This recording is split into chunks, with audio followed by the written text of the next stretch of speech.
I met my boyfriend on Craigslist. He really bought you that diamond bracelet? I get why Rachel was skeptical. The nicest thing Mike ever got her was a pizza slice with everything on it. How did you meet him? Teresa asked, without a smile. At Starbucks. He randomly sat down next to me and we just started talking. Okay, that was a lie. The truth was, I met him online. Specifically, Craigslist. Yeah, I know what you're all thinking. What? You can't get a guy to like you at school? And, well, no, I can't. I even asked out some guys, and it didn't end well.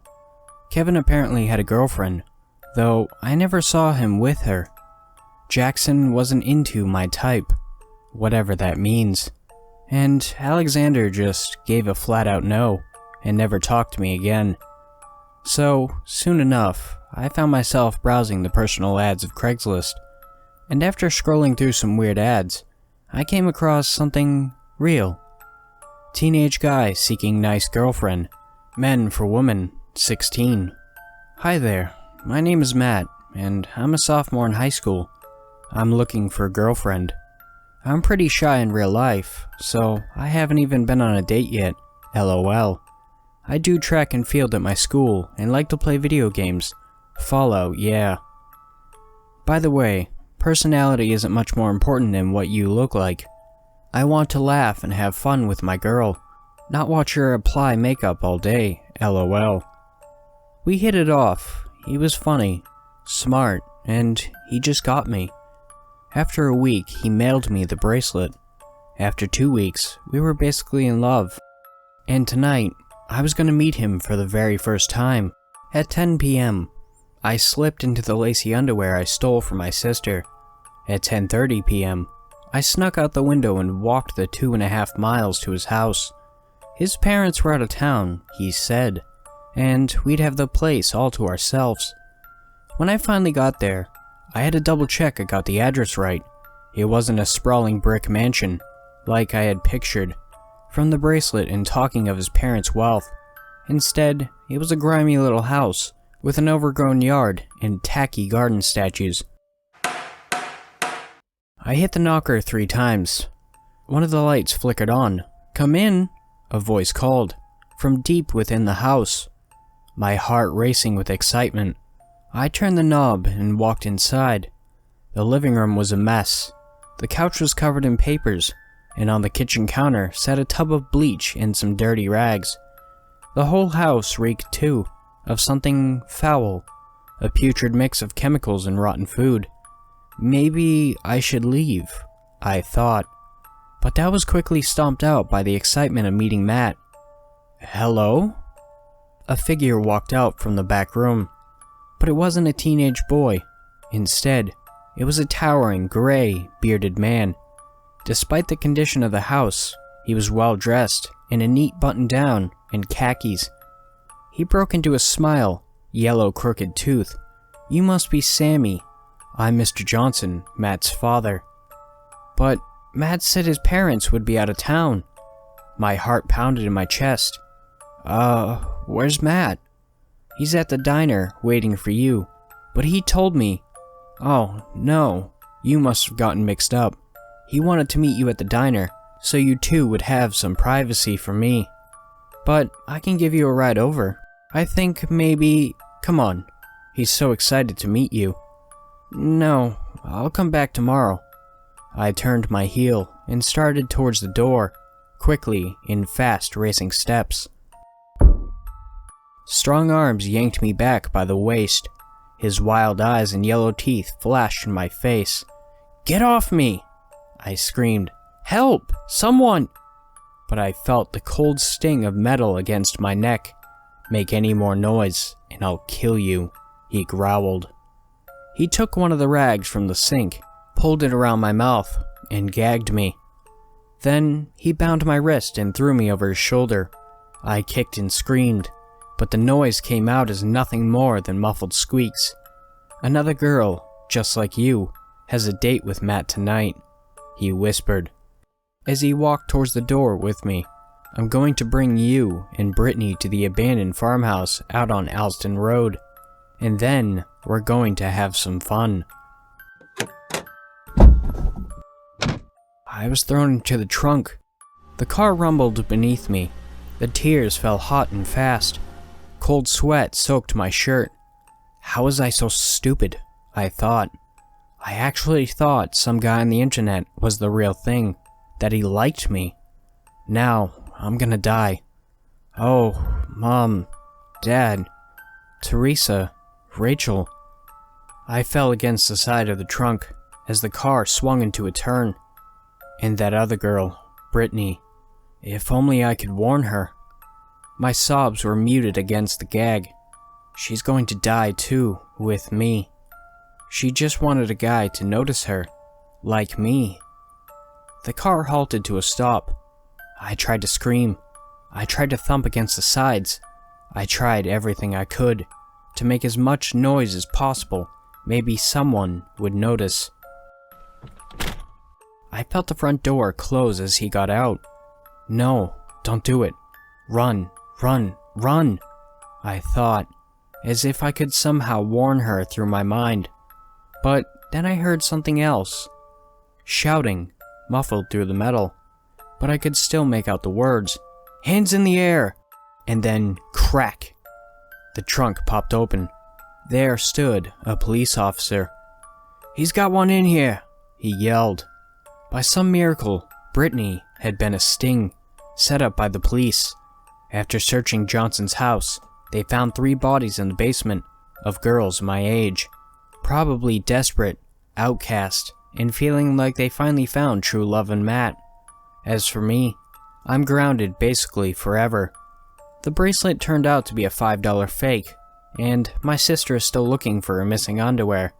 I'm going through counseling, but things are looking up.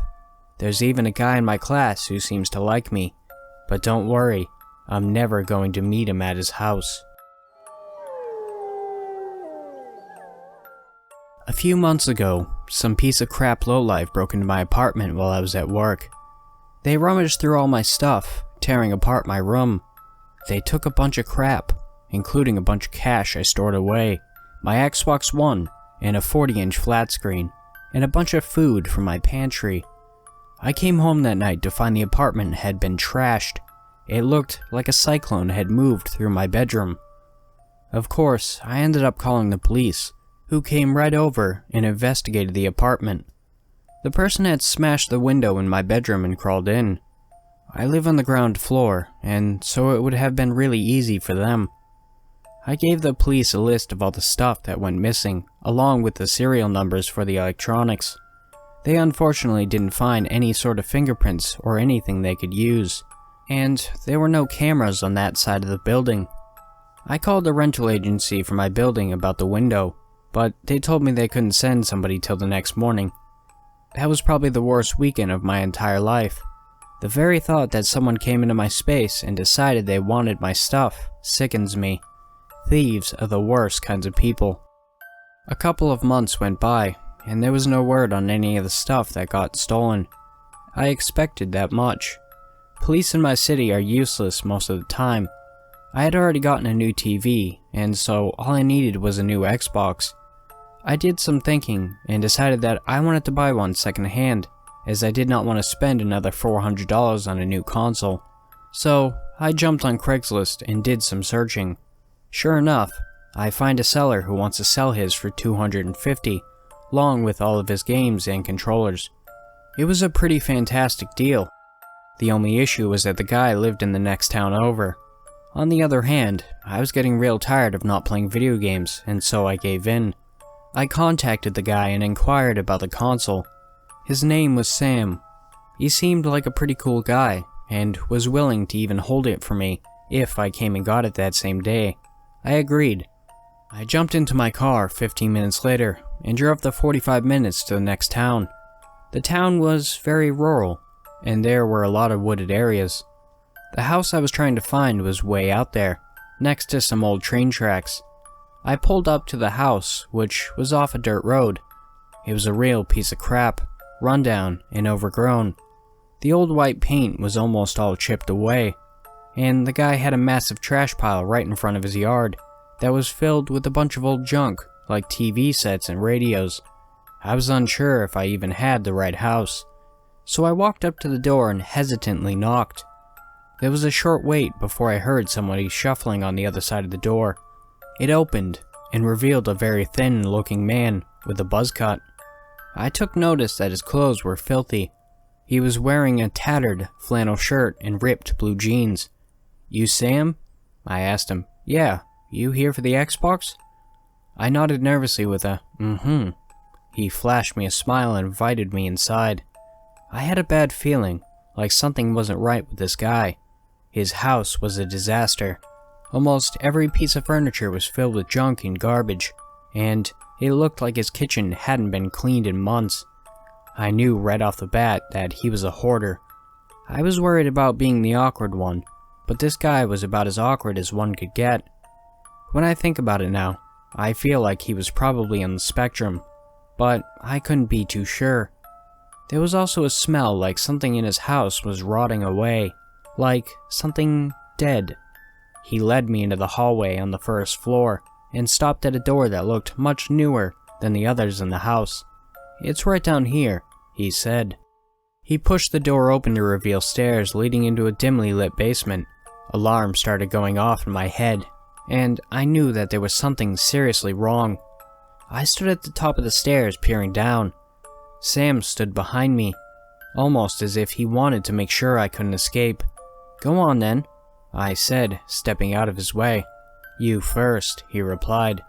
His awkward smile had gone to a cold gaze. When I looked towards the basement, the rotting smell had grown even stronger. When I listened closer, I could hear what sounded like millions of flies buzzing around down there. I turned and quickly pushed past him, sprinting down the hallway. He started to pursue, but then he stopped. I ran out the front door and back onto the dirt road, jumping into my car before speeding down the road as fast as my car could go. Before driving off, I caught the glimpse of his smiling face in the front window of the house. I made it home safe, where I realized that he had sent me a text. He. The Craigslist ad disappeared after that, and I've since blocked his number. I thought about calling his town's local police, but after I calmed down, I realized there was probably not much they could do about it anyways. Days later, I started getting weird phone calls, usually hang-ups every time. This persisted for several weeks before I saw Sam's mugshot on the local news. I guess he lured another lucky buyer to his house, and when the buyer also refused to go down the basement, Sam assaulted him with a knife. Luckily, the buyer managed to fight him off and escape. The police were called, and were shocked at what they found upon searching his house. This sick, twisted person had been killing local dogs and piling them in his basement, where he then did weird experiments on the bodies. The very thought of it made me sick to my stomach, knowing what potentially could have happened to me had I not ran.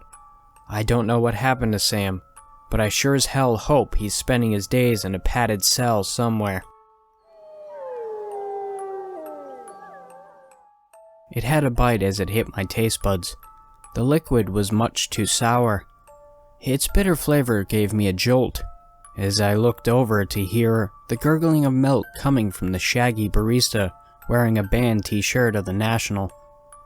I couldn't tell if he was new, but his messy brown hair and face told me it was apathy. It was a shame because usually, my espresso was usually good when I stopped by. It was a diversion from an old friend named Jensen. He was a good guy overall. He had spent the last half hour talking about his work, and I was beginning to lose interest. He wasn't distracting enough to get me out of my own head and the discomfort I felt. I hated being out in public these days. "Enough about me. What have you been up to?" Jensen asked, as he leaned back in his chair taking a sip from his coffee filled with too much cream and sugar. It amazed me how he stayed so fit drinking so much dairy and sweetener. He looked as he did for years. He was skinny, but well-toned, with a sandy blonde hair and dreamy blue eyes. "I've been good, just living my life and going back to school. I need a new career." "Yeah, I understand the need for that." "How was everything outside of work?" I asked. "It's the usual. I still go out with the old crew every weekend. They have been asking about you. Maybe you should come out sometime." "What the hell could I possibly do with you guys?" I asked sharply. "I don't know. You could just hang out. Then we can go lift weights at the gym and hit up a bar like old times. I mean, we could do some yoga or something." "Yeah, not really my speed these days, Jen," I replied. It wasn't like the old times. I had traded my stiff drinks of tequila for coffee, and the weights for binge-watching shows on Netflix. It was a lifestyle that Jensen could never understand. "I'm sorry, dude. I've just never been the coffee shop type of guy. It seems like a place for Tinder, and potentially missed connections to me." "Missed connections?" His eyes lit up. "You've never heard of missed connections? The ones on Craigslist are the best." "No, I don't have a clue," I replied. As I watched Jensen retrieve his phone, he seemed almost excited as he typed away on his phone. The sound of the surrounding chatter started to make me feel insecure. I imagined that everyone was watching us, wondering what I was doing with this meathead. But at one point, I was just like him. He laughed loudly for a second, and it made me feel like I stood out like a sore thumb.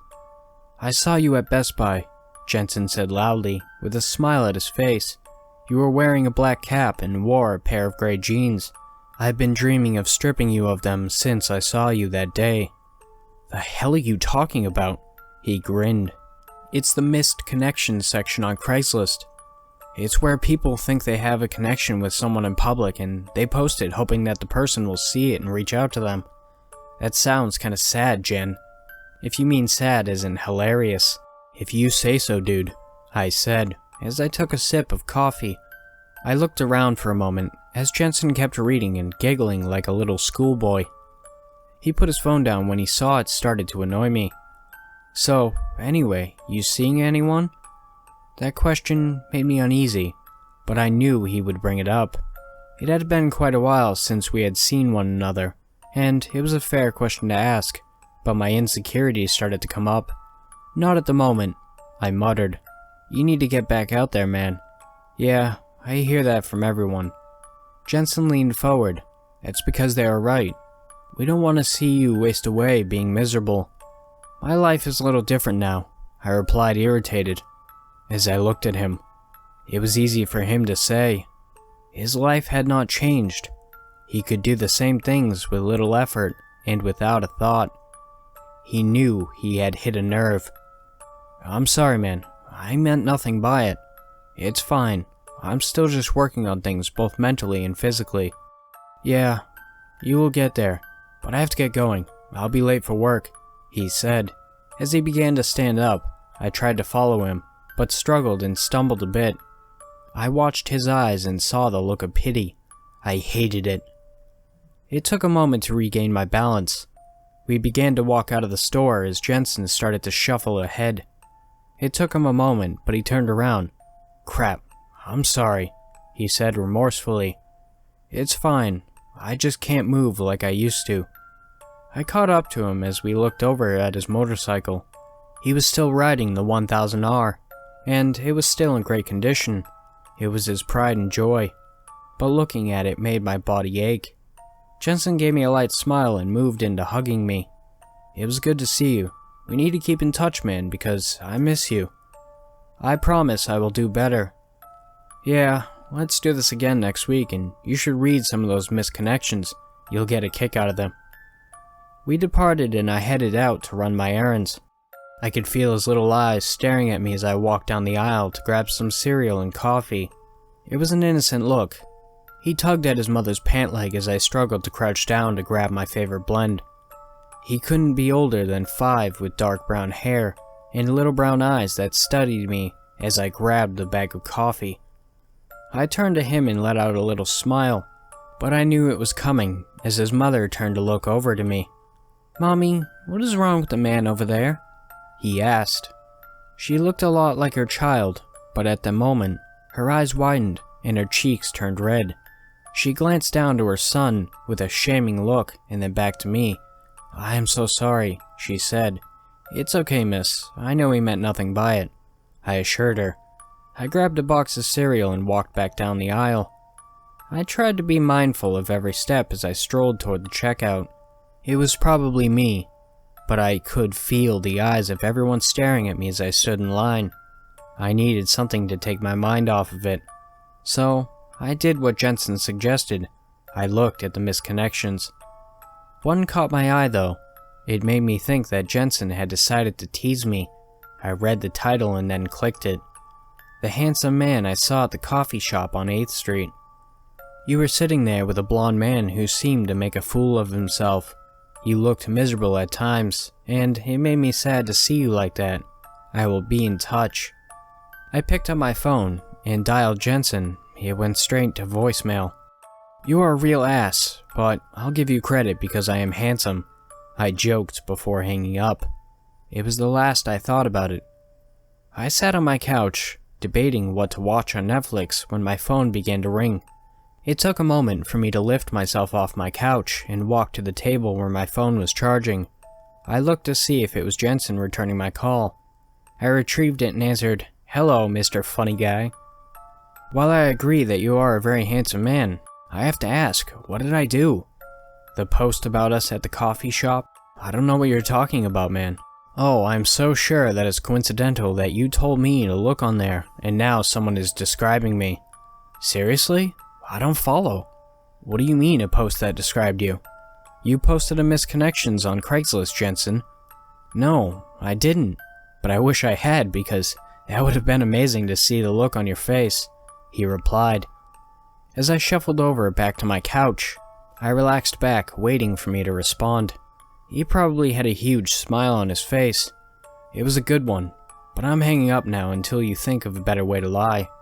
It wasn't me, man. I was too busy today to do anything like that, and I'm not even that clever.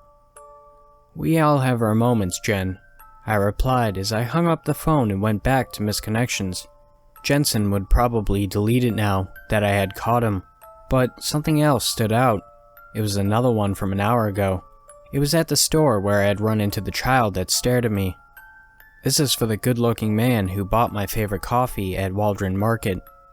I saw you again today. I know you hate when strangers look at you, but you have nothing to be ashamed of because you are perfect the way you are. Don't ever feel bad about yourself.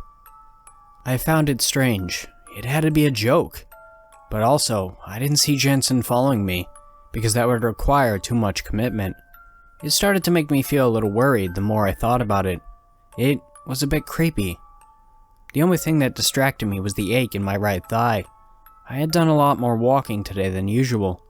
I decided it was time to change, and try to take my mind off the weirdness. They couldn't be possibly talking about a person like me. I walked into my bedroom to retrieve some sweatpants and a t-shirt. I stripped down, looking at my body. I was once a man in great shape, but now that muscle had been replaced with ugly scars that riddled my torso and lower body. It was the big one that bothered me the most. It was the metal rod and fake foot that made my right leg. They saved my life that night, and multiple surgeries allowed me to still function. The one thing they couldn't save was my leg. It took months to get this one, and I was still getting used to it. I lumbered around like a robot in a bad sci-fi movie, and it was the reason to me being insecure. I cursed the drunk driver who ran a red light and crashed into the right side of my motorcycle. It was a night that changed everything. He robbed me more than just a fully functioning body that night. The sound of my phone went off again, and I answered it. Dude, you need to call the police.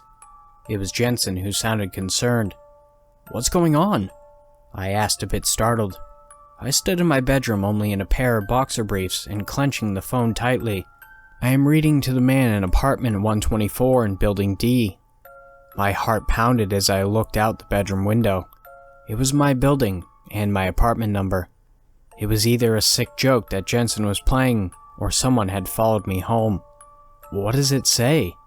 It says, as I watch you strip your clothes with a look of disgust, I still find you perfect just the way you are. How could this? Call the police now! I'm on my way! He shouted loudly. It's true, a voice said behind me. As I froze in fear, I slowly turned my head, trying to remain calm while I dialed 911. It was what behind me shocked me to my core. I could even feel a phantom pain in my missing leg as I looked on. A woman with light brown hair stood behind me in my doorway. She had piercing hazel eyes with a soft face. She looked the same as she did that night, wearing her gray blouse and dark denim jeans. She smiled at me as I struggled to gain my bearings. It was impossible for her to be here. I lost her that night, along with my leg. While I was lucky enough to survive the accident, she had not. I walked away with a crushed leg, and my girlfriend Holly got stuck underneath the driver's tires. It crushed her that night.